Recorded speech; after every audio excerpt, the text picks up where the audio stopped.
Bueno, el propósito de este video es abordar algunos temas vinculados a la planificación pública.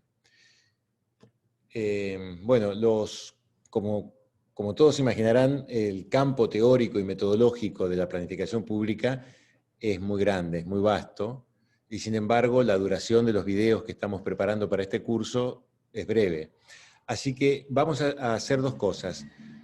Por un lado, a pesar de los muchos temas interesantes que esta disciplina tiene, nos vamos a centrar solo en algunos temas de carácter más metodológicos e instrumentales, es decir, temas que tienen cierta aplicabilidad inmediata.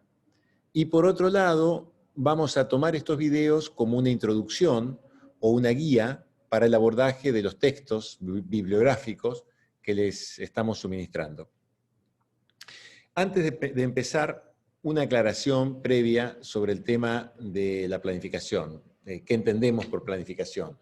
Ustedes van a escuchar hablar de cosas muy diversas cuando escuchen hablar de planificación. Por ejemplo, van a oír hablar de planificación pública y van a oír hablar de planificación corporativa o empresarial, según el sector en el que se aplica. Van a escuchar hablar de planificación estratégica, de planificación normativa, de planificación participativa, de planificación prospectiva, según el enfoque que se utiliza. También se habla, cuando se tiene en cuenta los niveles de los sistemas de planificación global, por ejemplo, los grandes planes de desarrollo nacional, las estrategias nacionales de desarrollo, de planificación sectorial, por ejemplo, la planificación del sector salud, la planificación del sector educación. Van a oír hablar de planificación institucional, de planificación territorial. Se suele distinguir también la planificación de políticas públicas de la planificación urbanística, por ejemplo, o de ciudades. También se le diferencia de la planificación física, que es planificación de infraestructura. Hay planificación de corto, de mediano, de largo plazo. Hay planificación presupuestaria, planificación operativa de áreas. Es decir, cuando se habla de planificación, se habla de muchas cosas. Nosotros vamos a hablar, para que no se confundan, de algunas herramientas de planificación estratégica pública, centrada en políticas públicas, que se puede aplicar en cualquiera de los niveles de gobierno, la administración pública nacional, las administraciones provinciales, los gobiernos locales. Bueno, empecemos con una primera aproximación. Para dar una definición simple, en cualquier caso, planificar es pensar antes de actuar. Esta era una definición que daba Carlos Matus, alguien del que nos van a escuchar hablar muy seguido, un economista, ingeniero, chileno, que fue ministro de Economía de Salvador Allende hasta el golpe, y es de alguna manera el padre de la planificación estratégica pública en América Latina. Él decía, planificar es pensar antes de actuar, es un cálculo que se hace antes de actuar. Y yo le agregaría modestamente que también es pensar mientras se actúa, no solo antes, sino también durante. Pongo un ejemplo. Un director técnico planifica con sus jugadores un partido de fútbol. Antes del partido, lo planifica antes. Toma en cuenta las fortalezas propias de su equipo, las características del equipo contrario, el tipo de juego que tienen, las características de cada uno de los jugadores. Toma en cuenta los resultados que quiere obtener, y con eso define un sistema, 4-4-2, 3-4-3, 4-3-3, depende si quiere ser más defensivo, más agresivo, y una formación, pone sus mejores jugadores en los puestos clave. Pero en el campo de juego hay que pensar mientras se juega, y eso no es solamente pensar la jugada, sino pensar el partido, cómo viene el partido, y cómo acercarnos al resultado.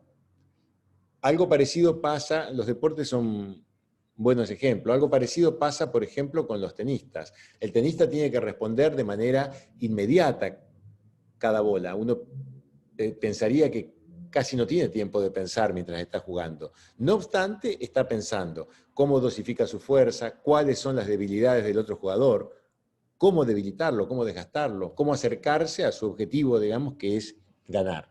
Bueno, esto es planificar. Y lo que nosotros hacemos cuando planificamos, en alguna medida, es parecido a esto. Y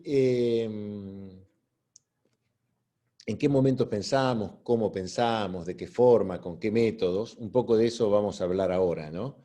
Teniendo en cuenta esto que yo acabo de decir, quisiera hablar unos minutos de lo que yo llamo el movimiento de la planificación estratégica, ¿no?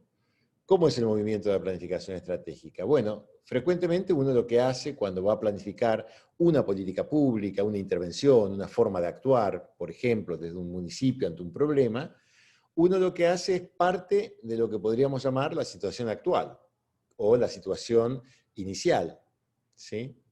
Tiene que hacer un análisis de esa situación. Eso es lo que nosotros llamamos análisis situacional. En la planificación más tradicional se le suele llamar diagnóstico. Tiene que hacer un análisis de la situación actual. Luego lo que hace es, bueno, trata de pensar qué pasaría, qué va a pasar con esta situación si no hay ninguna intervención para cambiar las tendencias que esta situación tiene.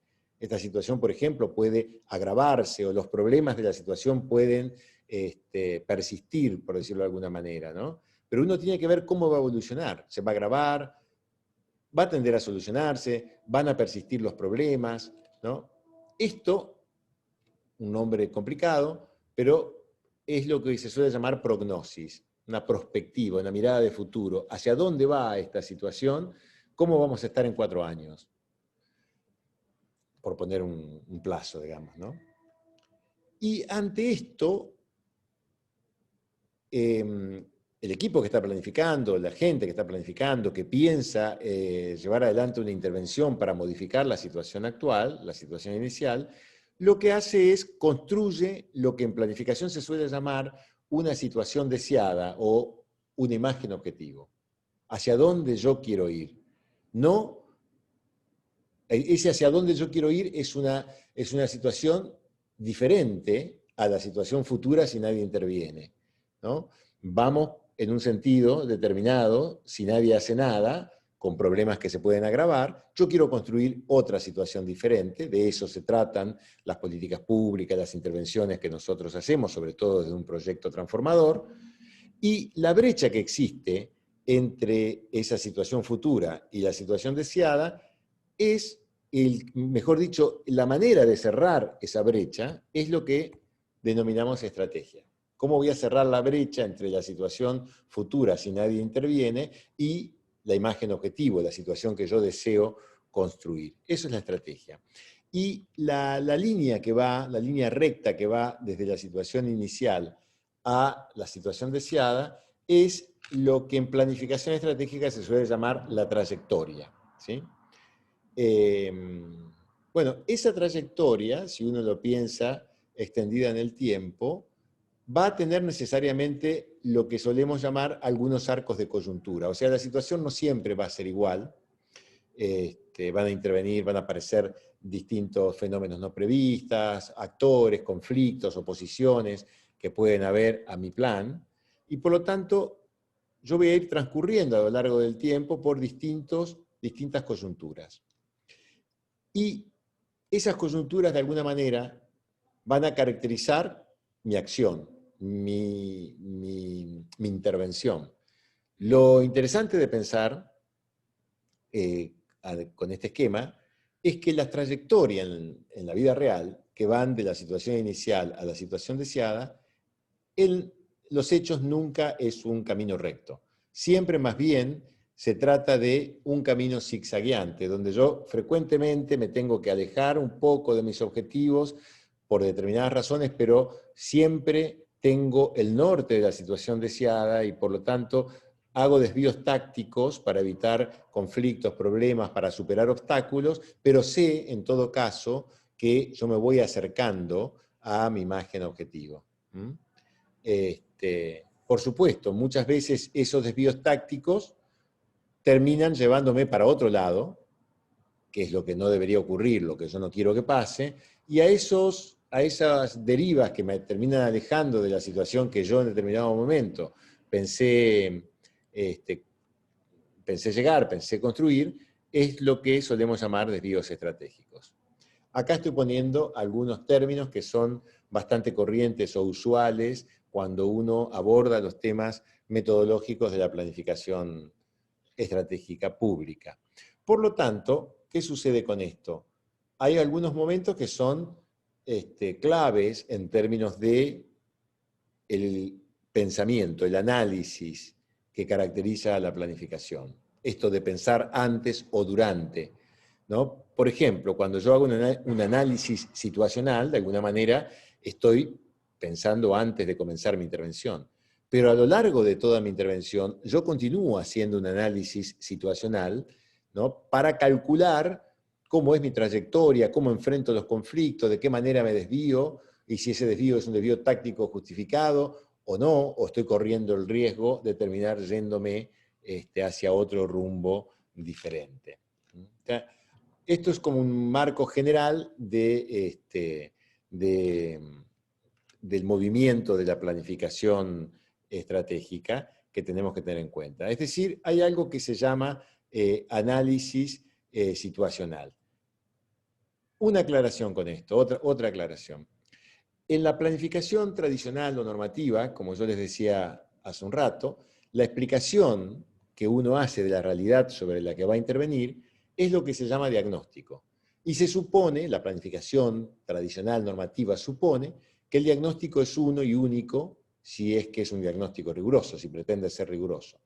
Bueno, el análisis situacional, que es lo que se propone en la planificación estratégica, en realidad reconoce que el que está planificando, que el que planifica, está dentro de la situación sobre la que intenta planificar. Y que esta situación, además, contiene oponentes, por decirlo de algún modo, con capacidad también de explicar y de planificar. O sea, no planifico solo yo, planifican también aquellos que se oponen a lo que yo estoy queriendo hacer. Es decir, si uno toma en cuenta esto, resulta evidente que pueden haber varios diagnósticos, por decirlo de alguna manera, sobre una misma realidad. Aquí es donde aparece la necesidad de una explicación situacional. El análisis situacional, por lo tanto, nos exige en realidad tomar en cuenta las explicaciones que de la realidad se están dando los otros actores involucrados. Se trata de un tipo de explicación cuyo propósito es identificar el papel que cumple la explicación del otro en la permanencia o en la posible solución del problema o los problemas que se están intentando abordar. Se trata de prever el comportamiento de los demás, incorporando sus explicaciones como parte de la realidad que se analiza. Esto es lo que permite, digamos, un cálculo interactivo, como se suele decir en planificación. Y por otro lado, el análisis situacional implica trabajar sobre problemas. Al revés que el diagnóstico, digamos, que tiene un enfoque mucho más cientificista o tecnocrático, que trabaja casi exclusivamente con los datos y los indicadores, sin abordar frecuentemente una dimensión más explicativa. En el análisis situacional se trabaja sobre problemas. Se trata de problemas públicos, que de alguna manera ameritan la intervención del Estado en cualquiera de sus niveles. Por ejemplo, si yo pienso en un gobierno local, el problema de la basura, por ejemplo, es un ejemplo de problema público. Específicamente, el problema de los basurales, por ejemplo, de los depósitos espontáneos de residuos y sus consecuencias en términos de contaminación, sus consecuencias sanitarias, o el problema del destino de los residuos domiciliarios, o los déficits del sistema de recolección de residuos. Esos son problemas que probablemente ameriten una intervención del Estado municipal, que amerite un proceso de planificación para ver cómo abordar y resolver esos problemas públicos. O, por ejemplo, problemas de salud. Por ejemplo, la mortalidad infantil o la mortalidad materna, o la incidencia de determinadas enfermedades, por ejemplo, las enfermedades respiratorias en los niños durante el invierno. que es un fenómeno que todos los centros de salud de cualquier municipio lo tienen identificado. ¿Cómo lidiar con eso? ¿Cómo prepararse? ¿Cómo abordarlo? ¿Cómo enfrentarlo? También hay, por ejemplo, el desempleo. Es un problema que se expresa fuertemente en el territorio y que es provocado por factores de contexto que van más allá del territorio. La situación económica, por ejemplo, ¿no? Pero de los que de alguna manera el territorio tiene que hacerse cargo, el gobierno local tiene que hacerse cargo, tiene que lidiar, digamos, el municipio tiene que lidiar con el problema de desempleo del municipio, o los problemas de ingreso de los hogares que el desempleo arrastra, o el hambre liso y llano, o la gente en situación de calle, o los problemas de inseguridad, por ejemplo. Todos estos son problemas públicos que yo voy a abordar de alguna manera desde la planificación para poder pensar cuál es la mejor intervención y poder diseñarla y poder prever su viabilidad y poder prever los conflictos que ésta puede llegar a enfrentar, ¿no? Y estos problemas nunca vienen solo, por el contrario, vienen siempre asociados a una nube de otros problemas que son o causas o consecuencias del problema. Esto, digamos, conlleva un proceso de identificación y de examen de los problemas para poder comprender sus interrelaciones y reconstruir una visión síntesis del sistema que los produce, que producen los problemas. Por consiguiente, ahí, y para meterme con algunos conceptos también metodológicos, voy a tener que elaborar hipótesis explicativas sobre el proceso de producción de los problemas. Voy a tener que examinar dichos procesos causales a efectos de poder indicar en la red explicativa, por decirlo de alguna manera, cuáles son los nudos críticos del sistema para poder abordarlos. Bueno, veamos cómo nos ayudan los métodos que tenemos disponibles para abordar esta tarea que a simple vista parece una tarea compleja, ¿no? Hay varios métodos, no varios, pero hay algunos métodos que permiten abordar el análisis de situación desde una perspectiva estratégica y orientada, si se quiere, a definir cuáles van a ser los frentes de ataque de mi estrategia. Está el flujograma explicativo de Matus, el árbol de problemas del marco lógico, el modelo problemático integrado, que es una propuesta de planificación participativa de Flaxo. Yo lo que voy a hacer es mostrarle a ustedes un método. Ustedes tienen el documento también para verlo, que está detallado, muy bien detallado, paso por paso, que se llama, es el método PROBE, se llama Análisis de Problemas, Objetivos y Estrategias. Por lo pronto los métodos ayudan, digamos, cualquiera de estos métodos, algunos son, todos tienen alguna ventaja y alguna desventaja, ¿no? Pero ayudan a trabajar con cierto sistema, con cierta rigurosidad, sobre situaciones que son complejas y son multicausales. Y sirven también para regular discusiones con grupos de trabajos sobre los problemas que se analizan, ¿no? Son tan complejos que frecuentemente es muy difícil en una discusión libre sobre los problemas, frecuentemente nos vamos por las ramas, por decirlo de alguna manera. Y estos métodos nos ayudan a ir definiendo con precisión cada paso del análisis, ¿no? El análisis PROBES, yo diría que tiene tres momentos metodológicos. Un momento de carácter explicativo, que consiste en un proceso de análisis y reconstrucción de la realidad sobre la que voy a intervenir, un análisis valorativo, ¿no? En los que los actores involucrados van a terminar confrontando sus diferentes perspectivas, sus diferentes representaciones sobre la realidad, pero es un momento cuyo propósito es fundamentalmente explicarse cómo y por qué se producen los problemas que yo quiero revertir. Luego hay un momento que es de carácter más político-estratégico, digamos, que está caracterizado fundamentalmente por la definición de la imagen objetivo de la situación deseada y la toma de decisiones respecto de posibles cursos de acción. Ahí también están los temas de análisis de gobernabilidad y de viabilidad. Y un tercer momento en el que se construyen las bases para la formulación de un plan operativo que organice la intervención, que baje a tierra, digamos, el conjunto de acciones que se van a realizar para lograr las transformaciones que estamos queriendo lograr. Bueno, yo voy a adentrarme en el PROVES a través de un ejemplo, ¿no?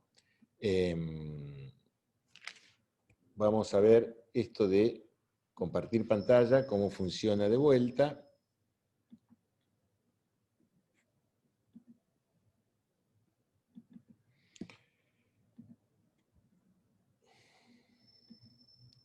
Bien. Esta es la carátula del documento que ustedes tienen para meterse, para adentrarse en estos temas. Es una suerte de manual, o sea, va paso por paso, va haciendo explicaciones conceptuales y metodológicas y va mostrando cómo se hace, ¿no? Yo voy a mostrar un ejemplo de un caso real, con las limitaciones que tienen los casos reales, de este trabajo con un método PROVES. Primero les digo algunas cosas. Lo van a ver en el documento, el análisis PROVES tiene una serie de pasos, ¿sí? Parecen mucho, pero en realidad están pensados así para facilitar al que va a aplicar el método. Y como ustedes pueden ver, esto empieza con el paso 1, que es la definición del problema focal o del problema público, que resulta ser un problema central dentro de mi intervención o de la política que yo voy a implementar. Este es un paso clave, porque si yo no tengo un buen recorte del problema, si yo no sé exactamente hacia dónde va mi acción, qué cosa quiere transformar, es muy difícil avanzar, o por lo menos avanzar con paso cierto, digamos, ¿no? Y por lo tanto yo tengo que hacer un buen recorte. Si yo digo, sí, el problema que vamos a abordar es la basura, estaría bueno saber si yo estoy hablando de los basurales, o estoy hablando del servicio de recolección de basura domiciliaria, o estoy hablando del lugar de destino o de la disposición, digamos, de la basura. Digo, tengo que poder precisar el problema. Y para poder lograr un mejor recorte y poder precisarlo con mayor rigor, el paso 2 es la descripción del problema focal. Ahora vamos a ver en qué consiste esto. Luego, como yo decía antes, un problema no viene solo, viene con una nube de problemas, ver cuáles son los problemas asociados y cómo juegan entre sí. Yo me voy a detener un poco en estas cosas que le estoy marcando. Acá hay 4 pasos que tienen que ver con la construcción del modelo explicativo, del análisis situacional, que es una suerte de graficación de problemas. Ahora lo vamos a ver claramente. Y luego también voy a comentar algo sobre el análisis de los procesos causales y el análisis de la gobernabilidad, que es qué controlo y qué no controlo dentro de la situación que yo quiero transformar, que básicamente son 2 pasos fundamentales para definir los frentes de ataque, o sea, definir la estrategia. Y luego sentar las bases para los pasos siguientes, que es lo que me acerca más a las operaciones, digamos, a la acción concreta, digamos. Bueno, el ejemplo que yo voy a tomar es un ejemplo que no es de Argentina, es de otro país, y me parece bien que así sea porque nos permite no estar en principio tratando de asociarlo a los problemas concretos que tenemos nosotros o nuestro municipio, sino que es una realidad más lejana, y eso nos permite concentrarnos en lo metodológico. Pero lo que ustedes van a ver es algo que ustedes pueden aplicar en relación a cualquiera de los problemas que se pueden enfrentar desde su lugar de trabajo, desde un gobierno local, desde un gobierno provincial o nacional. Vamos a ver. Tiene que ver con el sector salud. Esto tiene que ver con un trabajo que yo hice hace unos años atrás en Guatemala. En Guatemala existía algo que no sé si existe todavía, que se llama Agenda Nacional de Salud, en donde se identificaron los problemas críticos del sector salud. Y luego el Ministerio de Salud tomó cada uno de esos problemas y avanzó en un análisis situacional. Hay un problema de los 16 problemas que habían identificado, que me parece que puede servir de ejemplo. Los otros también, ¿no? Pero este problema en particular tiene que ver con un problema muy acuciante en Guatemala, que es la persistencia de una alta mortalidad materna en Guatemala. Guatemala es uno de los países de Latinoamérica que tiene peores indicadores de salud. El peor en realidad es Haití, luego viene Guatemala, tiene indicadores muy malos. En realidad todos los indicadores de salud en el mundo tienden a mejorar, y en Guatemala también, pero igual mejoran a un ritmo más lento que el del resto de los países de Centroamérica y del resto de los países de Latinoamérica.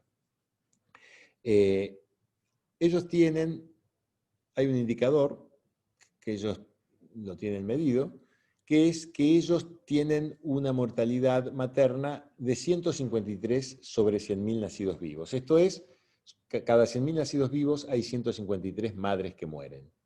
Esto es un indicador altísimo. Yo no sé en qué valores está ahora, por ejemplo, en Argentina, pero en esa época, cuando ellos tenían 153 sobre 100.000, Argentina andaba alrededor de los 39 sobre 100.000. O sea, un indicador con unos números bastante malos para Guatemala.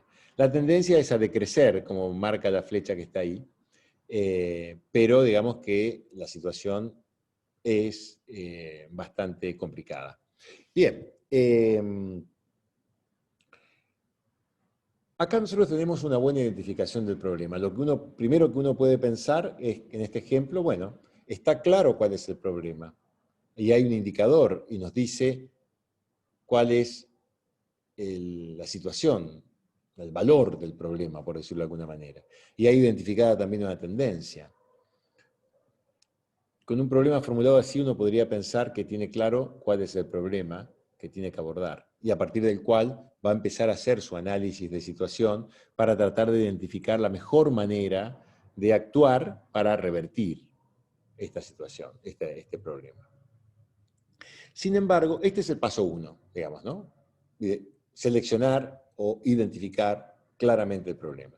Sin embargo, acá vendría lo que yo les comentaba como paso 2, que es la descripción del problema focal.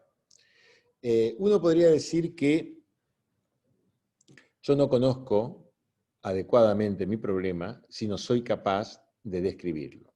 Esto quiere decir de identificar descriptores del problema. Y esos descriptores no son más que dimensiones del problema, por decirlo de alguna manera. A mí me gusta plantearlo de esta manera. Los descriptores son en realidad una manera de mostrar cómo se distribuye el problema. A mí yo ya sé que Guatemala tiene una alta mortalidad materna, 153 sobre 100.000 nacidos vivos. Lo que yo quisiera saber ahora es este problema, cómo se distribuye, porque eso me ayuda a conocer y a caracterizar, a describir adecuadamente el problema para poder explicarlo y para poder revertirlo. Entonces, en este trabajo que hicimos en Guatemala, el equipo que trabajó sobre esto identificó 4 descriptores. El descriptor 1 es que la incidencia de la mortalidad materna presenta fuertes diferencias geográficas y en algunos departamentos llega a ser 5 veces más alta que en otros. O sea, está distribuida territorialmente de manera desigual. Otro descriptor es que la mortalidad materna en la población indígena, en Guatemala la población indígena, la proporción de población indígena es muy alta, en la población indígena es 3 veces mayor que en la población no indígena. O sea, el problema también está distribuido de manera desigual según grupo étnico. El descriptor 3 dice que la mortalidad materna está por encima de la media, o sea, es más alta en los grupos de riesgo. Esto es en mujeres muy jovencitas, de 10 años a 19 años, o en mujeres que ya superaron los 30. Y el cuarto dice que la mortalidad materna se concentra casi en su totalidad en mujeres de bajo o ningún nivel de instrucción. Bien, vamos a lo metodológico. Estamos acá ya en el paso 2, digamos. Paso 1, el problema. Paso 2, la descripción del problema. Este paso 2 nos obliga a hacer una distinción desde el punto de vista metodológico, que es, una cosa son los descriptores y otra cosa son los indicadores. Así como el nombre del problema, persistencia de una alta mortalidad materna en Guatemala, tiene su propio indicador, que es la tasa de mortalidad materna, con su valor. Cada uno de estos descriptores, que son dimensiones del problema focal, van a tener también sus propios indicadores. Fíjense qué interesante los datos.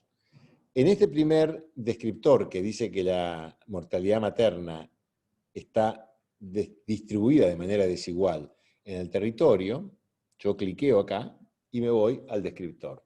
Acá tengo, miren ustedes, la razón de la mortalidad materna por área de residencia. Fíjense que la línea roja vertical es 153, o sea, sobre 100.000, o sea, la media del descriptor, pero fíjense ustedes que todos los departamentos que están en rojo superan la media. Fíjense lo que pasa con el que tiene la línea roja más larga, que es Alta Verapaz. Alta Verapaz tiene más de 250 sobre 100.000, o sea, en términos de mortalidad materna es catastrófico. En tanto que Jutiapa es un departamento que tiene menos de 50. O sea, Alta Verapaz tiene 5 veces más mortalidad materna que Jutiapa. Esto me muestra cómo está distribuido territorialmente el problema. Si yo me voy al descriptor 2, la mortalidad materna en la población indígena es 3 veces mayor que en la no indígena, los datos son estos. En la población indígena, la mortalidad materna es de 211 sobre 100.000, en tanto que en la no indígena es apenas de 70 sobre 100.000. Y le muestro uno más, nada más, así apuramos. El descriptor 4 nos dice que la mortalidad materna se concentra casi en su totalidad en mujeres de bajo o ningún nivel de instrucción. Acá tenemos los datos. El 95%, o sea, 66,5 más 28,5, prácticamente el 95% de las mujeres, de la mortalidad materna, se concentra en mujeres sin estudios o apenas con el nivel primario. En tanto que en las mujeres que tienen secundaria o estudios universitarios, la mortalidad materna prácticamente no existe. Esto nos va a mostrar después el vínculo entre mortalidad materna y educación, ¿no? Y sistema educativo también. De forma tal de que yo acá tengo un ejemplo de cómo se han hecho los 2 primeros pasos. Esto yo lo puedo aplicar en cualquier otro problema que a ustedes se les ocurra de su propio territorio, digamos, ¿no? Bueno, el tema es que en torno a este problema público, que yo acabo de recortar, de buscar información a través de indicadores, de describirlo con descriptores, establecer dimensiones del problema, dimensionalizarlo, y a su vez buscar descriptores de indicadores de esas dimensiones. Una vez que yo hago esto y tengo recortado mi problema crítico, lo que yo tengo que hacer es comenzar un proceso de construcción de un modelo explicativo. Tengo que poder explicar por qué se produce esto. Tengo que poder explicar por qué en Guatemala hay una mortalidad materna tan alta y por qué es persistente esa mortalidad materna, por qué no se la puede reducir. Bien. De forma tal de que el método PROVES, de análisis PROVES, lo que nos va a hacer es guiar para poder construir un modelo explicativo de este problema. Bien, ¿qué voy a hacer yo? voy a empezar, paso 3 del método, a identificar problemas asociados a la mortalidad materna.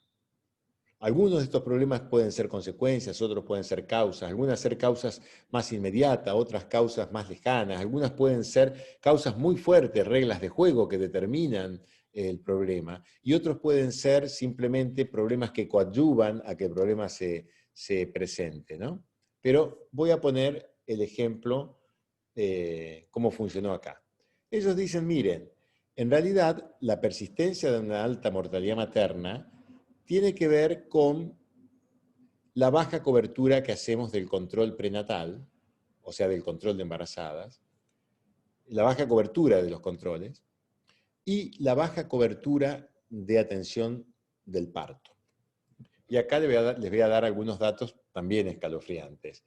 Por ejemplo, respecto de este problema 2, de la baja cobertura de atención del parto, en Guatemala en esa época, estoy hablando del año 2007, había 2 mediciones de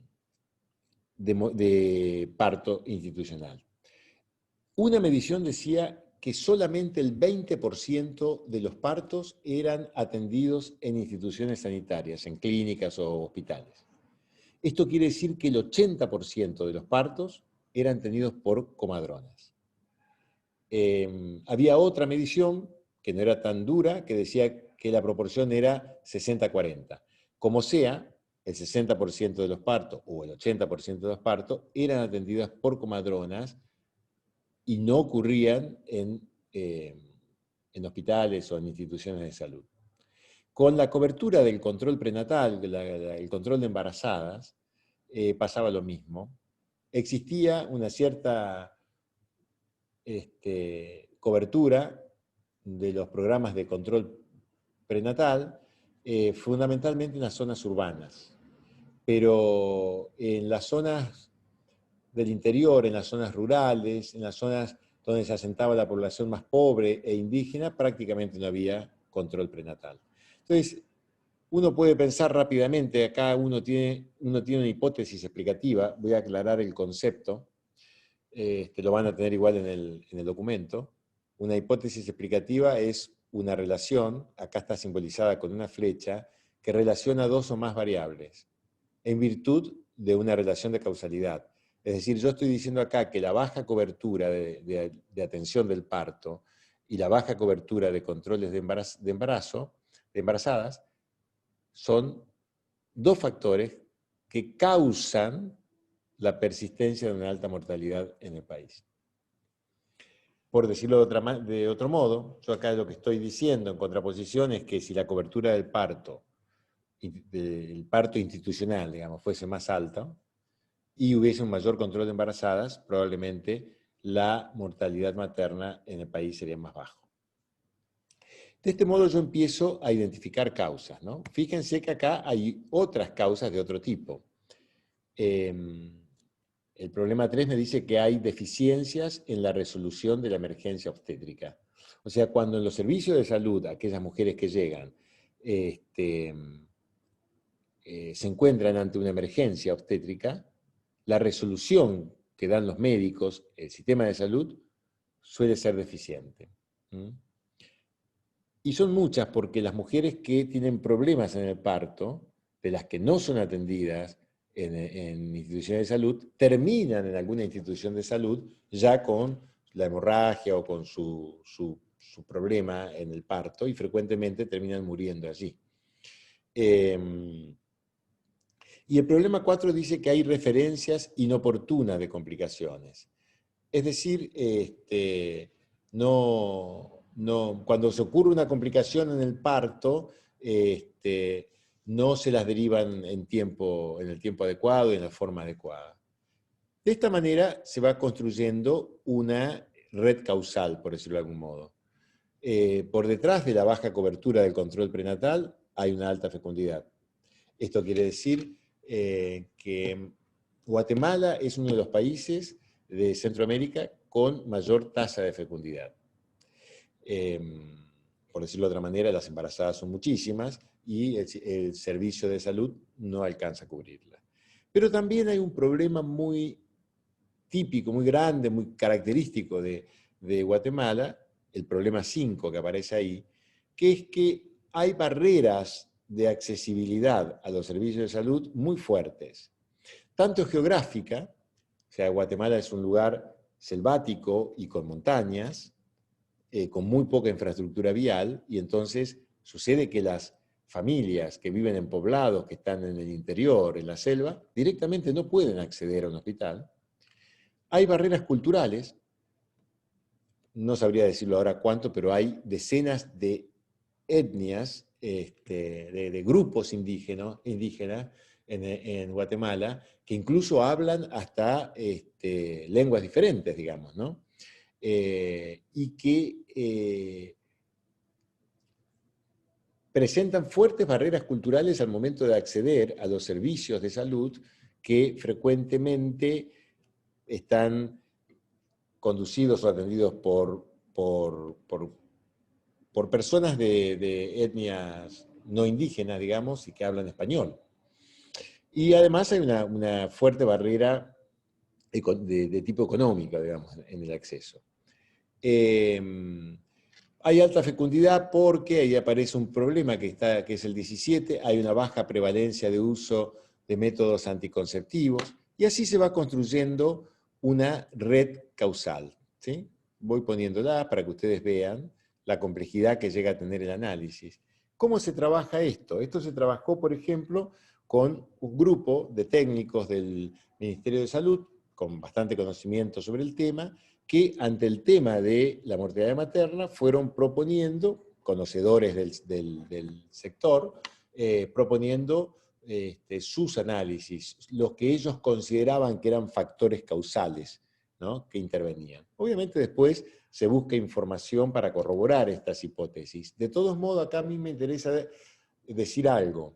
La lógica del análisis situacional es poder tener un análisis de la situación actual que sea verosímil, digamos, que sea bastante razonable para poder intervenir tempranamente sobre las situaciones. No tiene la lógica de un estudio científico, académico, en donde cada hipótesis tiene que ser absolutamente verificada, digamos, sino que en realidad lo que se pretende es tener análisis situacionales, verosímiles, razonables, que permitan intervenciones tempranas.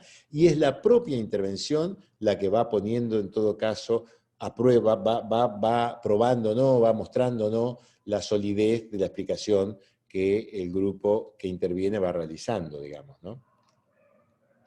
Fíjense acá qué interesante, algunos problemas que aparecen.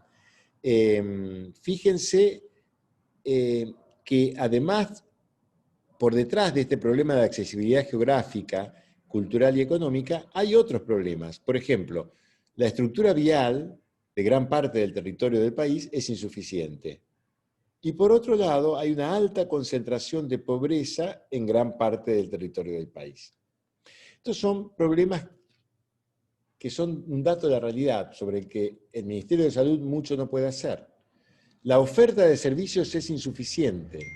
Y esto es insuficiente para la cantidad de problemas de salud que enfrenta Guatemala. La distribución geográfica de los servicios es desigual. Y acá hay un tema que es interesante de ver, que es este problema 12 que aparece escrito de una manera bastante críptica, pero que yo les explico ahora de qué se trata. Esto está digamos, es un ejemplo de un trabajo real, concreto, que no tenía el propósito de ser publicado, sino de definir cómo se iba a intervenir. Y por lo tanto está con las mismas palabras que el grupo lo ha puesto en su momento. Se lo estoy mostrando así como un documento de trabajo. Pero fíjense el problema 12, que dice falta de articulación entre los servicios tradicionales y los institucionales. ¿Qué quiere decir esto? Quiere decir que, a pesar de que la mayor parte de los partos son tenidos por comadronas, no hay ningún tipo de articulación entre las comadronas y los servicios de salud. Cuando veamos las estrategias que se definen, vamos a volver sobre ese problema. Y siguen apareciendo una serie de problemas más que no me voy a detener a comentárselo. Lo principal ya se los he dicho. Simplemente quiero que vean la complejidad que adquirió el modelo explicativo que este equipo llevó adelante para dar cuenta de cuáles son los factores que están incidiendo en la persistencia de la mortalidad materna en Guatemala. Hay distintos problemas y variados.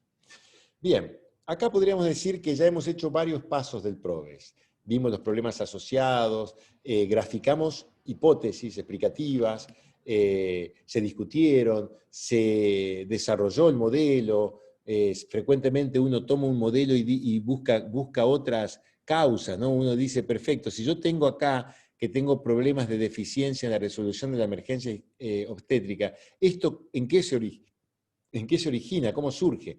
Bueno, parece ser que tengo atrás por lo menos 3 causas más. Hay falta de insumos y medicamentos en el momento que tengo que resolver la emergencia obstétrica.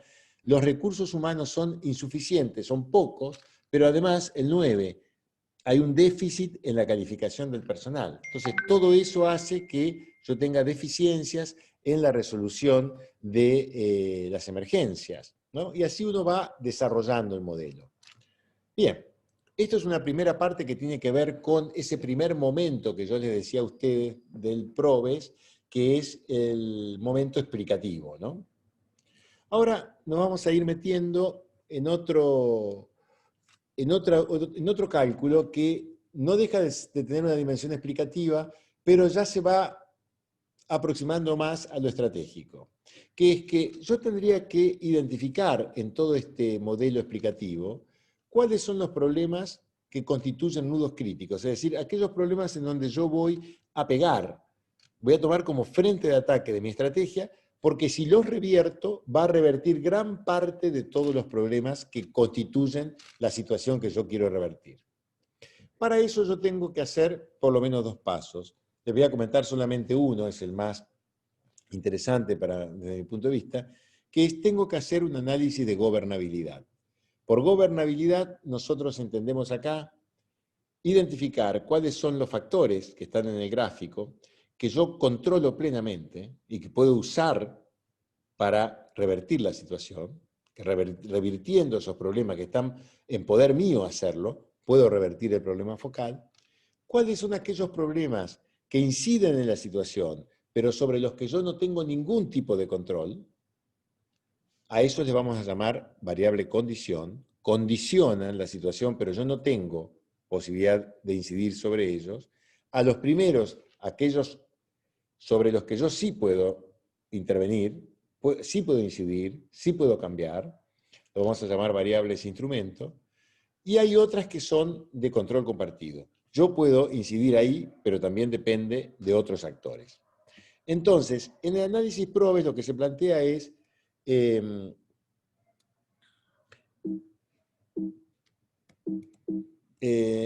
estoy teniendo un problema, ahí está.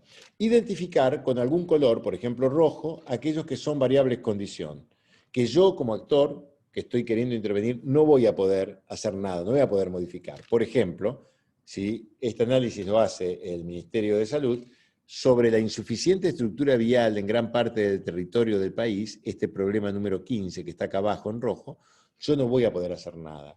En relación a la alta concentración de pobreza en gran parte del territorio del país, tampoco. Para mí, como Ministerio de Salud, eso es un dato. No lo puedo modificar.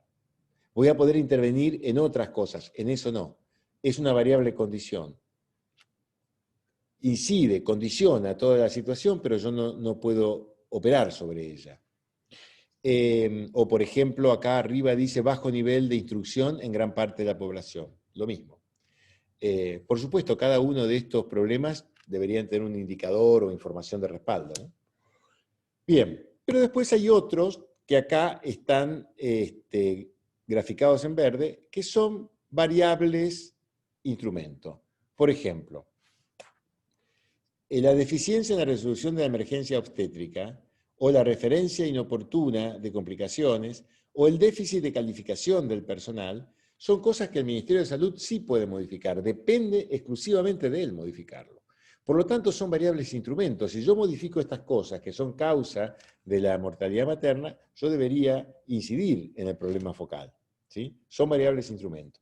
Y luego hay otras variables que acá están graficadas en amarillos. Esto es como si fuese un semáforo, ¿no? Verde, amarillo y rojo. Las amarillas son de control compartido. O sea, yo puedo incidir, pero también hay otros actores que inciden en, y por eso empieza a ser importante pensar en los actores. Por ejemplo, la alta fecundidad, bueno, yo podría hacer cosas para incidir en la alta fecundidad, por lo menos en el mediano plazo, pero no depende solamente de mí, no depende solamente del Ministerio de Salud. La baja prevalencia en el uso de métodos anticonceptivos, que es fundamental para bajar la fecundidad, tampoco. O sea, el Ministerio de Salud puede hacer cosas, pero no depende solamente de él. Acá hay otros actores. Piensen ustedes, en Guatemala es una sociedad bastante católica, la iglesia pesa mucho, hay oposición a este tema de los métodos anticonceptivos. O sea, hay otros actores que juegan el partido, ¿no? Estas variables de control compartido son muy interesantes porque, desde el punto de vista de planificación estratégica, porque es en relación a las cuales yo tengo que hacer las jugadas más desafiantes. Yo no puedo intervenir sobre la insuficiente estructura vial, pero si tuviera que intervenir sobre la prevalencia de usos de métodos anticonceptivos, yo tengo que darme estrategias para ver cómo voy a pujar o a intervenir o a manejar los conflictos que con otros actores se me presenten. Si ustedes miran acá el problema número 10, la oferta de servicios insuficientes, van a ver que, ¿qué quiere decir este problema? Quiere decir que los servicios públicos de salud que se ofrecen a la población guatemalteca no dependen solamente del Ministerio de Salud, también depende del Instituto de Seguridad Social. O sea, la oferta de servicios es insuficiente y si ustedes van para atrás, hay una desarticulación entre los proveedores del sector, ¿no? Y todas estas son amarillas, es decir, son de control compartido. Yo no puedo solucionar por mi cuenta solamente el tema de los servicios insuficientes ni los problemas de descoordinación que hay entre los proveedores públicos de servicios de salud. Son de control compartido. Bien. Una vez que uno hace eso, lo que empieza a aparecer como flecha roja acá es el análisis de cuáles son los procesos causales que son más decisivos.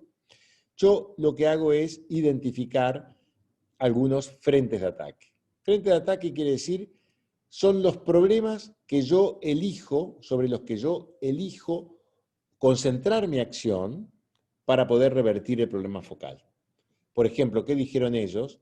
Vamos a trabajar en métodos anticonceptivos, es el frente de ataque número 5, pero también vamos a trabajar con los líderes y actores locales, que se dice que están poco sensibilizados con la mortalidad materna porque la tienen naturalizada, por decirlo de alguna manera, que es el frente de ataque 4, pero también voy a trabajar en el déficit de calificación del personal para ver si puedo lograr que las referencias de las complicaciones no sean de mala calidad.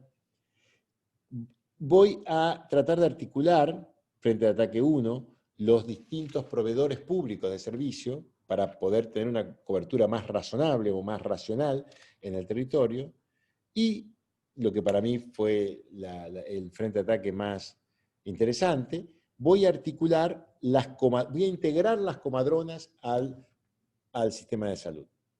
Las comadronas tienen mucho más cercanía cultural con las embarazadas, pueden detectar tempranamente a la embarazada, son las que mejores pueden acompañar. Entonces quizás lo que yo debo hacer ahí es incorporarlas, crear una red, capacitarlas, monitorearlas y probablemente también, por ejemplo, pensar en ciertos incentivos económicos para que ellas sean parte del servicio de salud que tiene que detectar tempranamente, ayudar a que las embarazadas vayan al control prenatal y finalmente acompañarlas o llevarlas a las instituciones de salud para poder tener sus partos en esos lugares.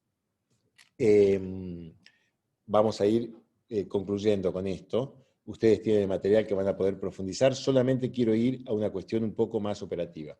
¿Cómo sigue uno a partir de identificar los frentes de ataque?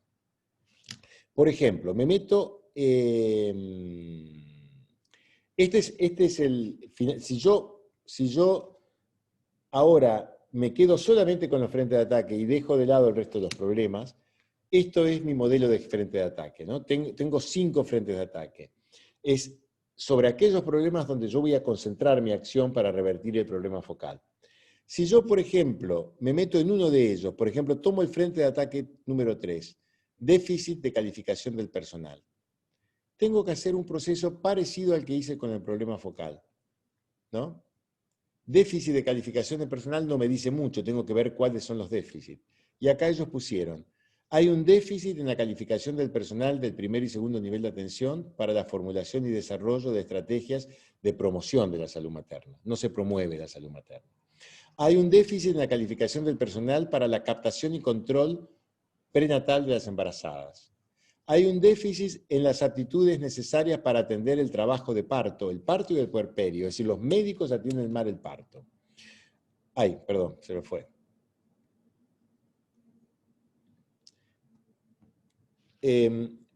Hay un déficit en la calificación del personal médico y de enfermería de las áreas rurales para la resolución de la emergencia obstétrica y hacer derivaciones oportunas. Hay un déficit de personal en las habilidades para prevenir, identificar y tratar problemas tales como hemorragia, sepsis, eclampsia y complicaciones del aborto, etc. Han identificado cuáles son los principales déficits en la calificación del personal. Por lo tanto, lo que se proponen luego es un conjunto de resultados que tienen que ver con la reversión de esos déficits. Y esto prácticamente le arma de alguna manera el programa de capacitación del personal.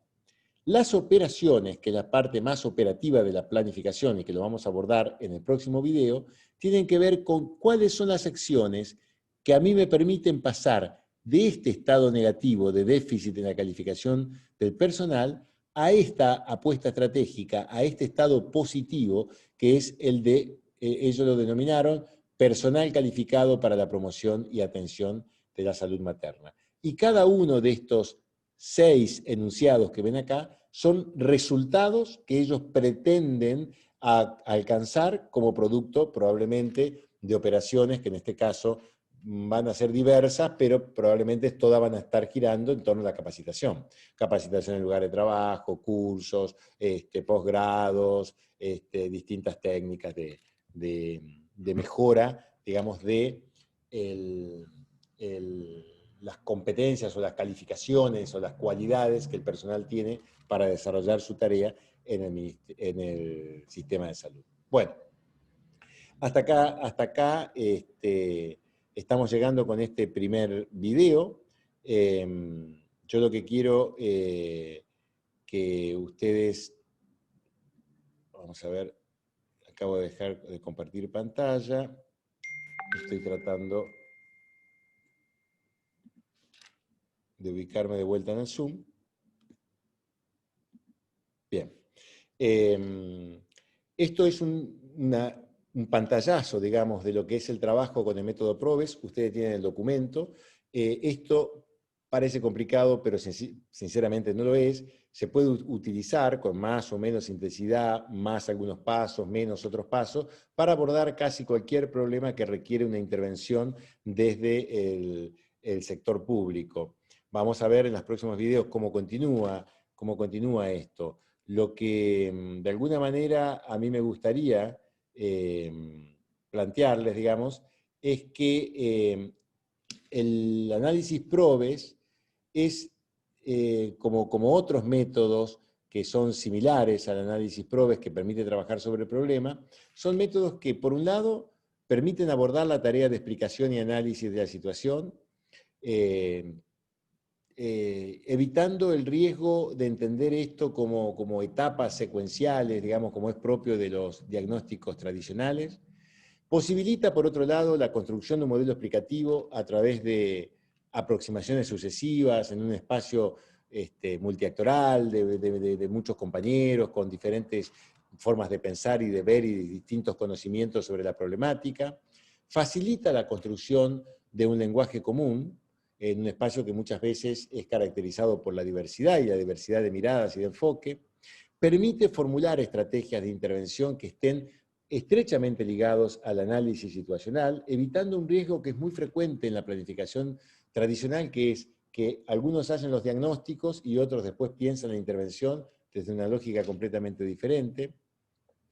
Es de fácil aplicación en distintos ámbitos. Uno puede trabajar con estos métodos tanto con un grupo de especialistas, como fue el caso con el Ministerio de Salud, como con grupos de base, como con grupos distintos, heterogéneos, con equipos de trabajo de cualquier área, de cualquier municipio, y permite la aplicación de todos sus pasos organizados en una secuencia de talleres, o bien utilizando algunos de esos pasos, intercalando algún otro tipo de técnicas en el proceso de formulación de estrategias de intervención. En el próximo video vamos a abordar algunas cosas relacionadas con esto, pero que permite ver cómo continúa el proceso de planificación, diseño de la intervención, y luego un tema que vamos a ver, por lo menos de manera muy general y aproximativa, que es el presupuesto público. Bueno, hasta acá hemos llegado, espero que no les haya sido muy largo y nos vemos en el próximo video.